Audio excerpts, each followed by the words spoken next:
ومن أحسن قولا ممن دعا إلى الله وعمل صالحا وقال إنني من المسلمين۔ اعوذ باللہ من الشیطان الرجیم، بسم اللہ الرحمن الرحیم۔ وہ جس نے امیوں میں انہی میں سے ایک رسول بھیجا جو ان کو اس کتاب کی آیات پڑھ کر سناتا ہے اور ان کا تزکیہ کرتا ہے اور ان کو کتاب اور حکمت کی تعلیم دیتا ہے، اور بے شک اس سے پہلے وہ کھلی گمراہی میں تھے۔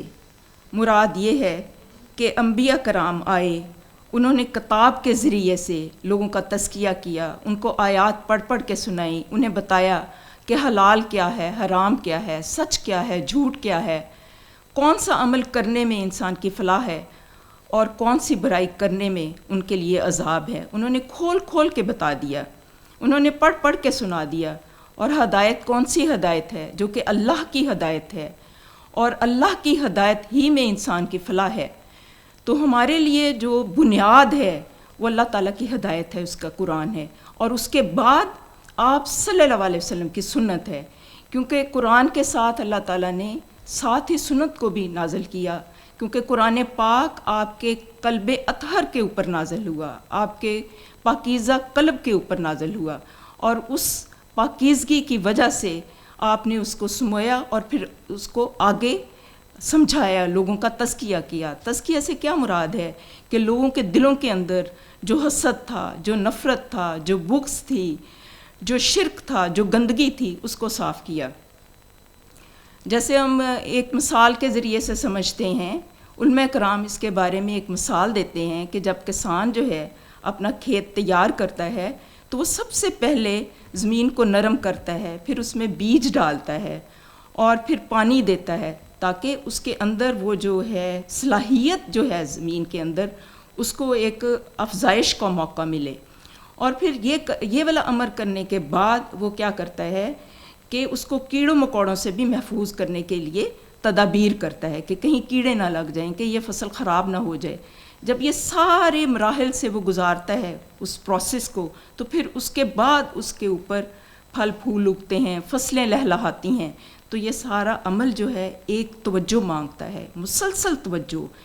تو یہی کام کرنے کے لیے انبیاء علیہ السلام تشریف لائے، اور آپ صلی اللہ علیہ وسلم نے کس طرح سے، ہم جب قرآن پاک پڑھتے ہیں تو اس میں مختلف قسم کی آیات جو ہیں ہمیں آگے آ کے ہمیں بتاتی ہیں، ہمیں سمجھاتی ہیں کہ کس طرح سے آپ صلی اللہ علیہ وسلم نے یہ کام کیا۔ آپ نے سب سے پہلے رجال کار تیار کیے، نفوس انسانی تیار کیے، اور ان کی تربیت اس طریقے سے کی کہ وہ جو صدیوں سے آپس میں لڑتے آ رہے تھے ان کو شیر و شکر کر دیا، ان کے اندر سے کفر کی اور شرک کی گندگیوں کو نکال دیا، کیونکہ گندگیوں کے ساتھ انسان جو ہے صراط مستقیم کے اوپر نہیں چل سکتا۔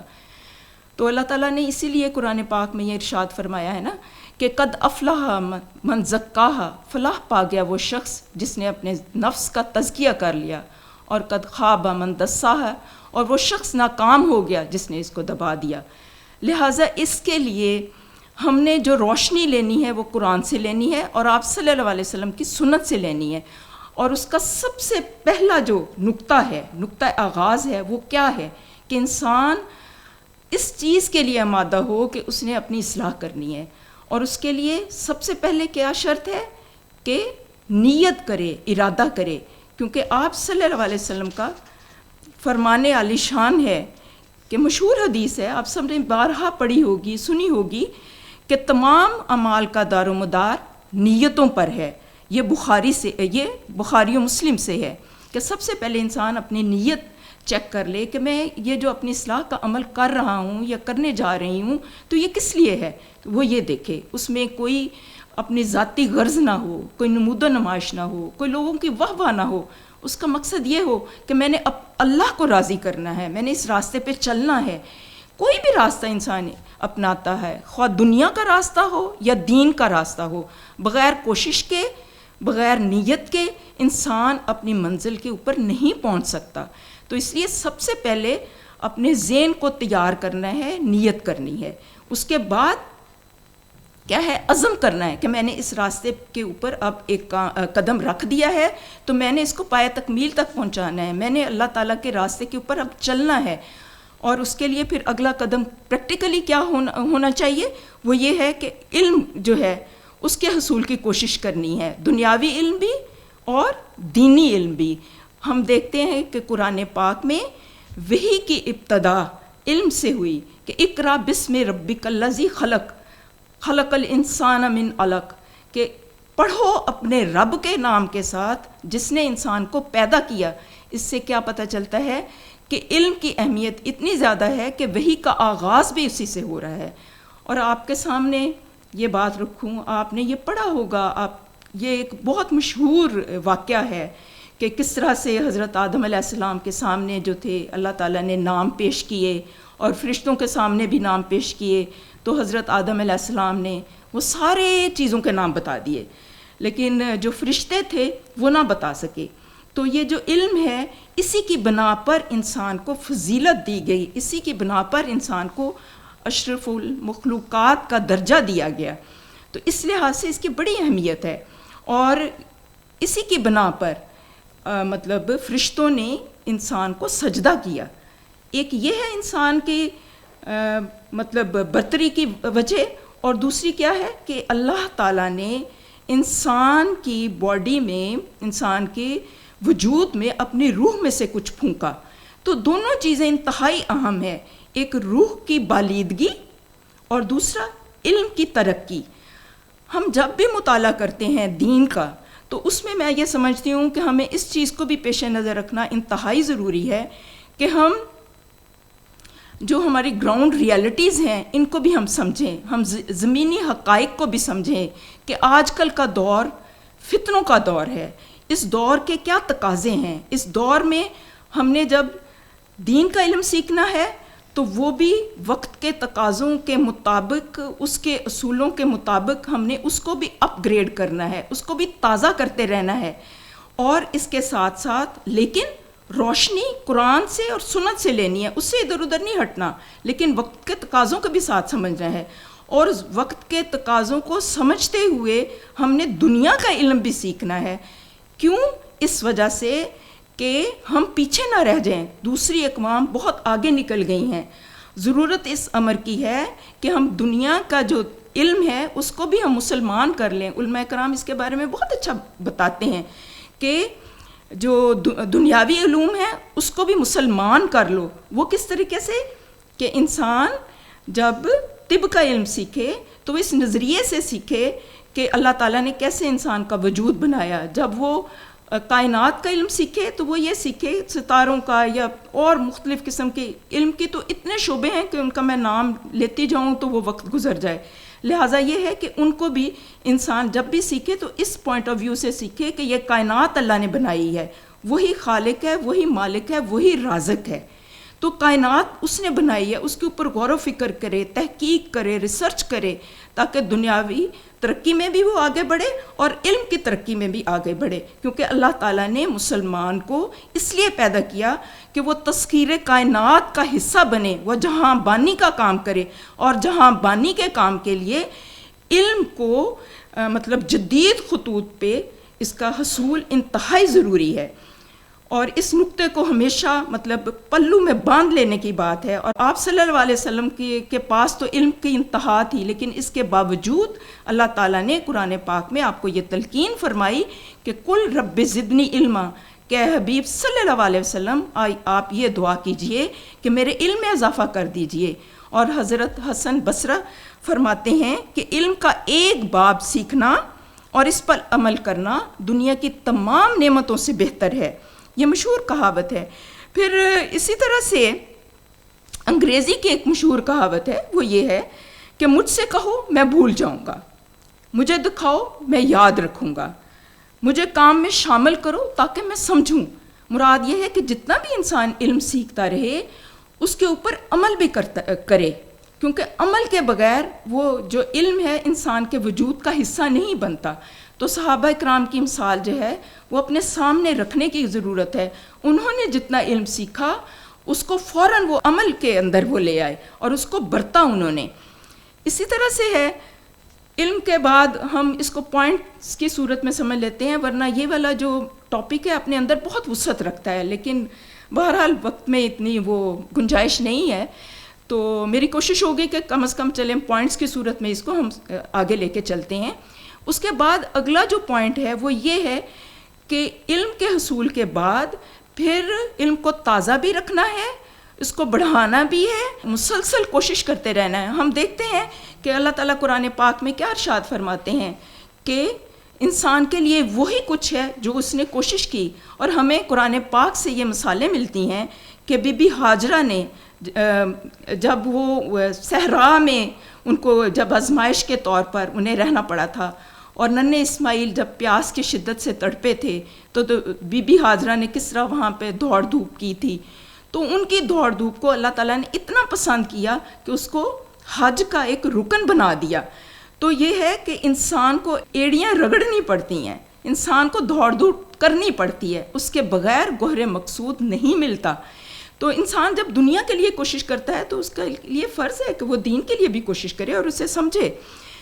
پھر اس کے بعد جو بہت ایک چیز ضروری ہے وہ یہ ہے کہ انسان کو یہ شعور ہو، اس کے دل کے اندر، اس کے دماغ کے اندر یہ چیز بالکل راسخ ہو، پختہ ہو، اور اس کو شعور ہو اپنے نصب العین کا، وہ اس کے سامنے ہو کہ میرا نصب العین کیا ہے، نصب العین کیا ہونا چاہیے ایک مسلمان کا. آپ خود سوچیں، غور کریں، کیا ہونا چاہیے ہمارا نصب العین؟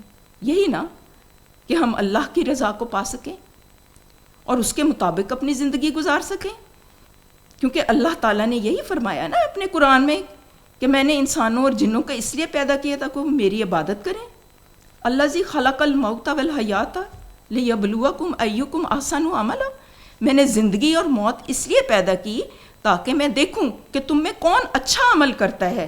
صرف عمل نہیں، اچھا عمل، کوانٹٹی نہیں، اللہ تعالیٰ کوالٹی دیکھتا ہے.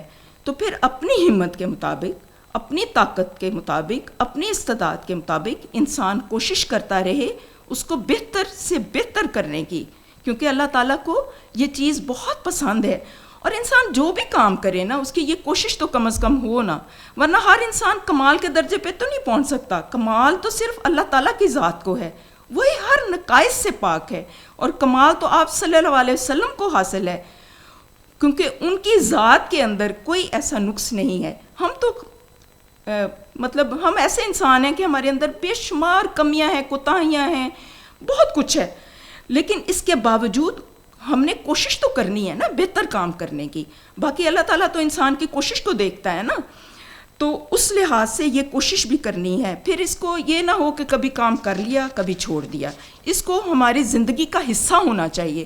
ہم اپنی زندگی کے ہر لمحے کوشش کرتے رہیں. انسان جو بھی کوشش کر لے، کتنی ہی وہ ایفرٹ کر لے، لیکن بات یہ ہے کہ انسان کے ساتھ اس کا نفس لگا ہوا ہے، انسان کے ساتھ شیطان لگا ہوا ہے. کئی دفعہ باہر کے حالات آڑے آ جاتے ہیں، کئی دفعہ اندر کی ڈیفیکلٹیز جو ہیں وہ اس کے آڑے آ جاتی ہیں، اور جب یہ رکاوٹیں اس کے آڑے آ جاتی ہیں تو پھر انسان پھر ہمت ہارنا شروع کر دیتا ہے. تو اس وقت انسان کیا کرے؟ اس کا بہت آسان سا حل ہے، وہ یہ کہ قرآن پڑھے، اللہ تعالیٰ کے ساتھ تعلق کو مضبوط کرے.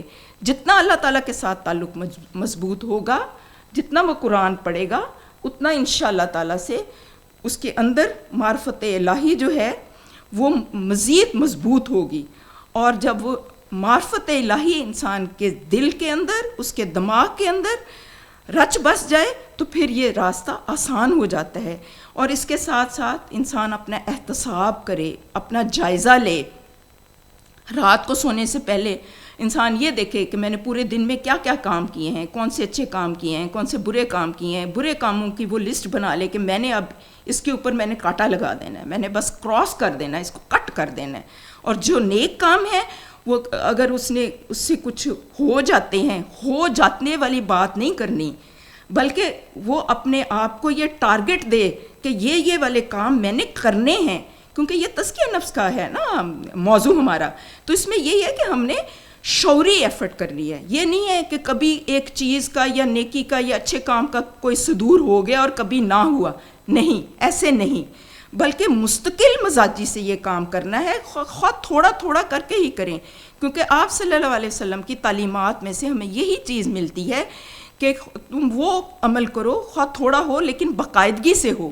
تو باقاعدگی سے اس کو کرنا ہے اور پھر جائزہ بھی لینا ہے کہ میں نے کوئی اگر اچھا کام کیا ہے تو اس کو میں نے مستقل مزاجی سے کرنا ہے اور مزید اس کو بڑھانا ہے، مزید اچھا کرنا ہے. اس کے بارے میں کچھ میں آپ کو افادات امام غزالی آپ کے سامنے رکھتی ہوں، وہ آپ کے لیے انٹرسٹنگ ہوں گی کہ کس طرح سے انہوں نے نفس کو ملامت کی. اپنے نفس کو ملامت بھی کرتے رہنا چاہیے. نعوذ باللہ من شرور انفسنا، اللہ تعالیٰ سے دعائیں بھی مانگنی چاہیے کہ یا اللہ مجھے میرے نفس کے شر سے بچا. ہم دیکھتے ہیں کہ جب وہی واقعہ آدم علیہ السلام کا واقعہ جب ہم یاد کرتے ہیں نا تو ہمیں یہی بات ملتی ہے نا اس میں کہ شیطان نے کیا کیا تھا، ابا واستکبرا وکان من الکافرین. اس نے تکبر کیا تھا، بڑائی کے گھمنڈ نے اس کو راندہ درگاہ کر دیا تھا. تو لہٰذا یہ جو بڑائی کا گھمنڈ ہے نا اس کو ہم نے چھوڑنا ہے. تو اس لحاظ سے اپنے نفس کو مطلب ملامت کرنی ہے کہ اے نفس اچھی طرح سے جان لے کہ تیرا سب سے بڑا دشمن تیرا نفس ہے جو اس کے اندر گھسا بیٹھا ہے. یہی نفس اسے برائی اور گناہ کی طرف لے جاتا ہے. یہ امام غزالی بتا رہے ہیں، یہ لکھا ہوا ہے یہاں پہ. بس اگر تم اپنے نفس کی خبر نہ لوگے تو سرکش اور قابو سے باہر ہو جائے گا اور پھر ہاتھ نہ آئے گا. لیکن اگر تم اسے ملامت کرتے رہو گے تو وہ نفس لوامہ بن جائے گا. بلکہ کیا عجب کہ رفتہ رفتہ نفس مطمئنہ بن جائے اور ان بندگان الہی میں شامل ہو جائے جو اللہ سے راضی ہوں اور اللہ ان سے راضی ہو. دیکھو کسی وقت بھی اس کو نصیحت اور ملامت کرنے سے غافل نہ رہو، بلکہ دوسروں کو نصیحت تب کرو جب پہلے اپنے نفس کو کر لو. تم ہمیشہ اسے یوں ہی کہتے رہا کرو، اے نفس ذرا انصاف تو کر، تو سمجھتا ہے کہ تو بڑا عقل مند ہے مگر تیرے برابر بیوقوف کوئی نہ ہوگا. کیا تو نہیں جانتا کہ جنت اور دوزخ تیرے سامنے ہے اور تو جلد کسی ایک میں جانے والا ہے؟ پھر تجھے کیا ہوا ہے کہ ہر وقت ہنستا کھیلتا اور دنیا میں مگن ہے؟ اسی طرح سے انہوں نے آگے بھی یہ بیان بڑے اچھے اور مؤثر طریقے سے بتایا ہے. اور پھر یہ قرآن پاک میں بھی ارشاد ربانی ہے نا کہ لوگوں کے حساب کا وقت قریب ہے اور وہ ہیں کہ غفلت میں منہ موڑے ہوئے ہیں. ان کے پاس جو تازہ نصیحت بھی ان کے رب کی طرف سے آتی ہے اس کو باتکلف سنتے ہیں اور کھیل میں پڑے ہوئے ہیں. دل ان کے دوسری فکروں میں منہمک ہیں. اس سے کیا پتہ چلتا ہے کہ عموماً انسان کی ترقی کی راہ میں جو رکاوٹیں ہیں وہ سب سے پہلے اس کا اپنا وجود ہے، اس کا اپنا نفس ہے. اسی لیے تزکیہ نفس جو ہے نا اس لحاظ سے بہت امپورٹنٹ ہے کہ سب سے پہلے جب انسان اپنی شخصیت کے برے میلانات کے اوپر قابو پائے گا تبھی وہ اس راستے کے اوپر چل سکے گا. اب یہ ہے کہ یہ ایک بڑا اچھا انہوں نے فکرہ لکھا ہوا ہے کہ اگر کوئی ڈاکٹر جو ہے انسان کی اگر صحت خراب ہو جاتی ہے اور کوئی ڈاکٹر اسے کہتا ہے کہ یہ خوراک تم چھوڑ دو تو انسان وہ خوراک چھوڑ دیتا ہے اپنی صحت کے خرابی سے. لیکن اگر اللہ اور اس کا رسول صلی اللہ علیہ وسلم اسے یہ کہتا ہے کہ یہ برائی تم چھوڑ دو، یہ گناہ چھوڑ دو، اس کے کرنے میں تمہیں یہ نقصان ہے، تو انسان وہ گناہ اور برائی جو ہے وہ نہیں چھوڑتا. تو کیا انسان جو ہے اللہ تعالیٰ کی بات کو اور رسول پاک صلی اللہ علیہ وسلم کی بات کو ایک ڈاکٹر کی بات سے بھی اہمیت نہیں دیتا؟ یہ سوچنے کی بات ہے، یہ لمحہ فکریہ ہے، یہ معمولی بات نہیں ہے جس کو ہم عام روٹین میں اس کو بالکل ایک معمولی بات سمجھ کے اگنور کر دیتے ہیں. تو ان چیزوں کو بھی ہم نے سمجھنا ہے اور پھر اللہ تعالیٰ سے دعائیں کرنا ہے. دعاؤں کے بغیر انسان اس راستے پہ نہیں چل سکتا. پھر اس کے بعد یہ ہے کہ انسان یہ والا سفر اکیلے طے نہیں کر سکتا.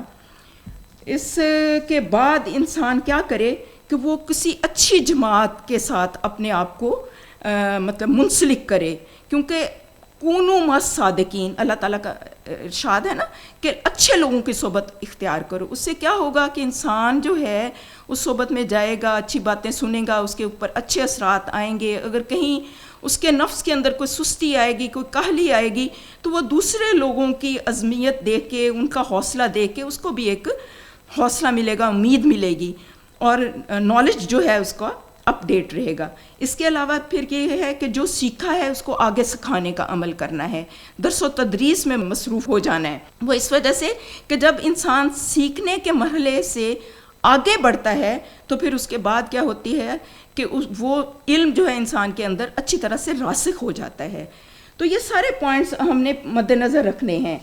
پھر اس کے ضمن میں میں چاہوں گی کہ ہم یہ دیکھیں کہ کیونکہ اس کا تعلق دل سے بھی ہے نا، تو آپ صلی اللہ علیہ وسلم نے ارشاد فرمایا ہے کہ اس کو بھی ہم سمجھ لیتے ہیں کہ کس طرح سے اپنے دل کو پاکیزہ رکھنا ہے۔ تو آپ صلی اللہ علیہ وسلم نے ہمیں آگاہ کیا ہے اس بارے میں۔ آپ نے فرمایا کہ خبردار، انسان کے جسم میں گوشت کا ایک لوتھڑا ہے، اگر یہ صحیح سالم ہے تو تمام جسم صحیح سالم ہے، اگر یہ فاسد ہے تو تمام جسم فاسد ہے۔ دیکھو یہ دل ہے، تو یہ صحیح بخاری سے ہے۔ مراد یہ ہے کہ جب انسان نے اپنی اصلاح کرنی ہے تو اپنے دل کی بھی اصلاح کرنی ہے، یہ بات کھل کے سامنے آ گئی۔ اپنے دماغ کے جو خیالات ہیں اور عقائد ہیں ان کی بھی اصلاح کرنی ہے، اپنی آنکھوں کی بھی اصلاح کرنی ہے کہ آنکھیں اچھا پڑھیں، اچھا دیکھیں، دماغ اچھا سوچے، دل میں اچھے خیالات ہوں، اور ان کا اظہار انسان کی شخصیت سے ہو، اس کے کردار سے ہو۔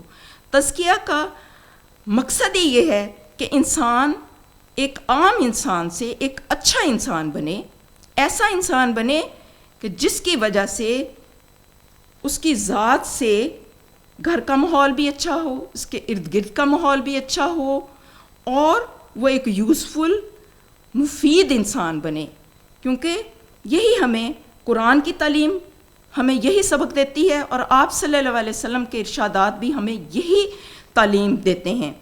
اور میں کچھ احادیث جو ہیں آپ کے سامنے رکھنا چاہوں گی، کیونکہ آپ کی بات سے بڑھ کے کسی کی بات نہیں ہو سکتی۔ آپ فرماتے ہیں صلی اللہ علیہ وسلم، اللہ تعالیٰ تمہاری شکل و صورت اور تمہارے مال کو نہ دیکھے گا، بلکہ تمہارے دلوں اور تمہارے اعمال کو دیکھے گا۔ یہ مسلم میں سے ہے۔ پھر قرآن مجید میں ارشاد ہے کہ برائی کی جو نشاندہی کی گئی ہے نا، وہ کیا نشاندہی کی گئی ہے کہ اصل جڑ انسان کے قلب میں ہوتی ہے، برائی کی اصل جڑ۔ حقیقت یہ ہے کہ آنکھیں اندھی نہیں ہوتی، بلکہ وہ دل اندھے ہو جاتے ہیں جو سینوں میں ہیں۔ اس کا مطلب یہ ہے کہ سینوں کے امراض کو درست کرنا ہے، مسلسل درست کرنا ہے، کیونکہ اس کے اوپر بھی غبار آ جاتا ہے۔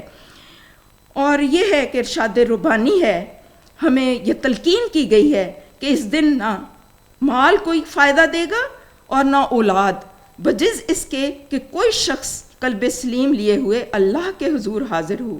اور ہم جانتے ہیں کہ وحی الہی کا مسکن آپ صلی اللہ علیہ وسلم کا قلب تھا۔ پھر یہ ہے کہ اس کا جب ہم یہ پڑھتے ہیں تو ہمیں یہ بھی تو پتہ ہونا چاہیے نا کہ اپنے قلوب کو ہم نے کس طرح سے پیوریفائی کرنا ہے، تو وہ بھی علاج بھی ہمیں بتا دیا کہ وہ کیا ہے علاج، کہ آپ صلی اللہ علیہ وسلم نے فرمایا تھا کہ انسان جو ہے اس کے دل کو بھی زنگ لگ جاتا ہے۔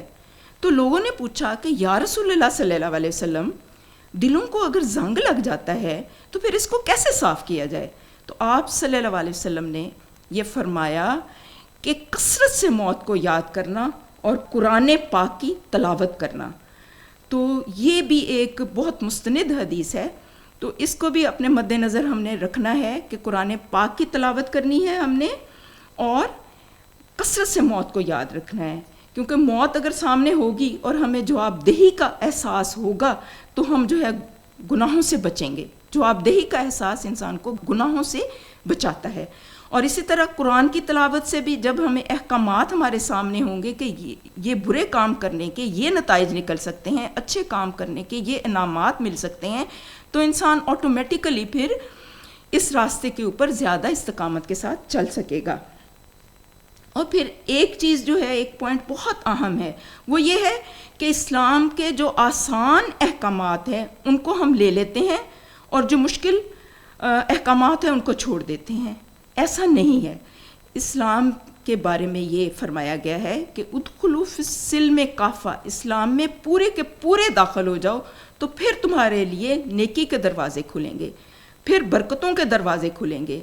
یہ نہیں ہے کہ کچھ مان لیے کچھ نہ مانا، اس کا تو پھر یہی مطلب ہوا نا کہ ہم نے کچھ اپنے نفس کی مان لی، کچھ شیطان کی مان لی، اور جہاں ایزی لگا تو وہاں اللہ کی بات مان لی۔ اور اللہ تعالیٰ کی نظر میں کامیاب کون ہے؟ ان اکرمکم عند اللہ اتقاکم، اللہ کے نزدیک سب سے باوقار شخص وہ ہے جو کہ زیادہ متقی ہے۔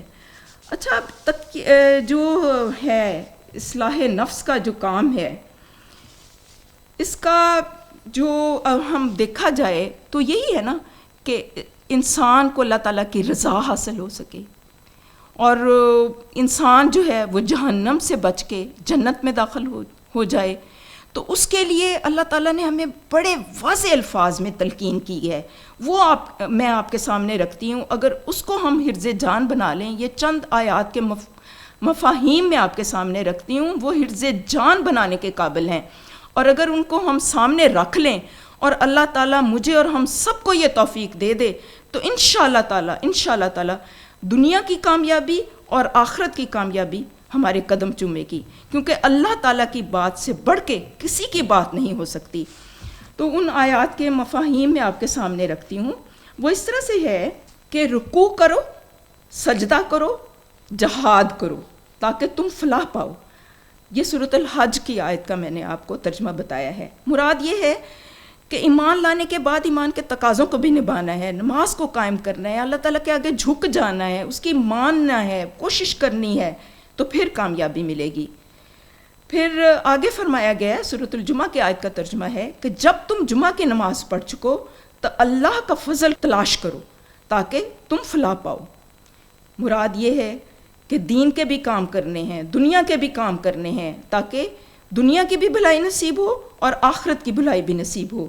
اسی طرح سے فرمان الہی ہے کہ جو شخص شوق سے بچ گیا وہ فلاح پا گیا، یعنی کہ یہ طبیعت کا جو بخل ہے نا، وہ انسان کو ترقی کی طرف بڑھنے نہیں دیتا، تو اس کو بھی اپنے اندر سے نگیٹ کرنا ہے، نکالنا ہے، حسد کو، نفرت کو، بغض کو، بخیلی کو، تاکہ انسان کامیابی حاصل کر سکے۔ اور مقصد تو یہی ہے نا، کامیابی ہے نا، فلاح ہے نا، مقصود کو پا لینا، حاصل کر لینا۔ جس کو مقصود مل گیا، جس کو اللہ کی رضا مل گئی، جو جہنم سے بچ گیا، جو جنت میں داخل ہو گیا، تو اس کو اور کیا چاہیے؟ پھر فرمایا ہے اللہ تعالیٰ نے کہ اے لوگو جو ایمان لائے ہو، اللہ سے ڈرو اور اس کی جناب میں باریابی کا ذریعہ تلاش کرو اور اس کی راہ میں جد و جہد کرو، شاید کہ تمہیں کامیابی نصیب ہو۔ یہ سورۃ المائدہ کی آیت میں نے آپ کے سامنے رکھی ہے۔ مراد یہ ہے کہ اللہ سے ڈرتے ڈرتے، گناہوں سے بچتے بچتے زندگی گزارو، کوشش کرتے رہو۔ اللہ تعالیٰ کی راہ میں کیسی کوشش؟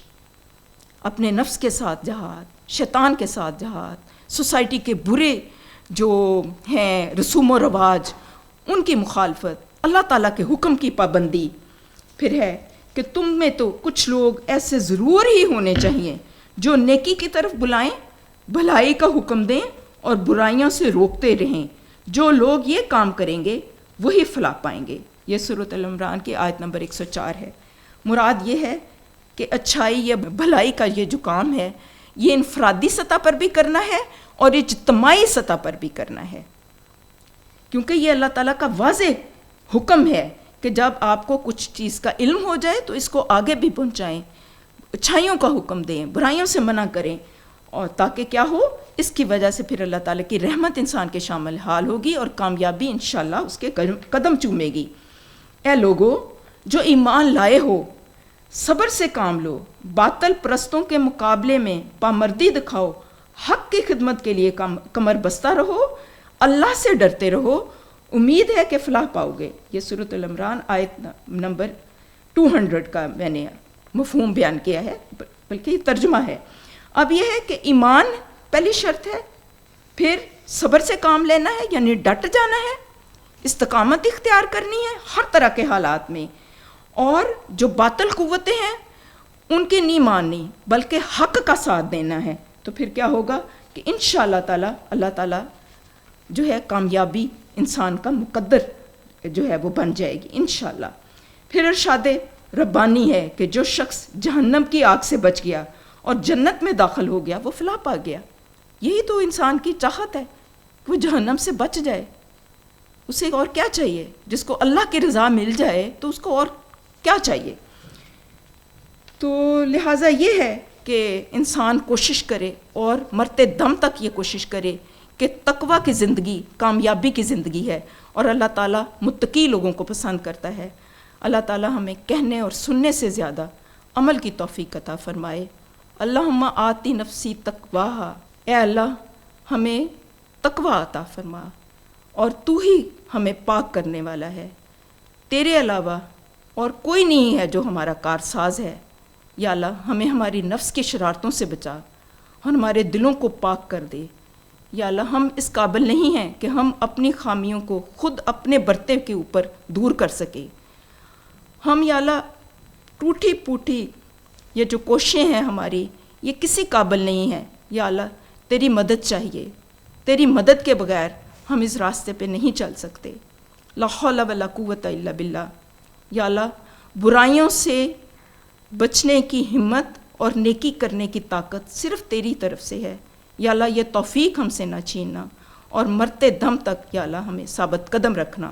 ربنا لا تزغ قلوبنا بعد اذ ہدیتنا وہب لنا من لدنک رحمہ انک انت الوہاب۔ سبحانک اللہم و بحمدک نشہد لا الہ الا انت نستغفرک ونتوب الیک۔ اللہ نور السماوات والأرض مثل نوره كمشكاة فيها مصباح المصباح في زجاجة الزجاجة كأنها كوكب دري يوقد من شجرة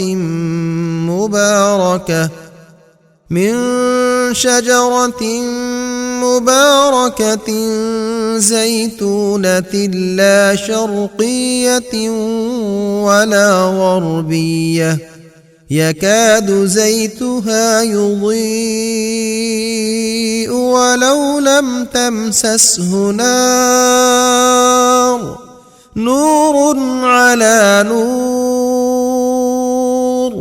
يهدي الله لنوره من يشاء ويضرب الله الأمثال للناس والله بكل شيء عليم۔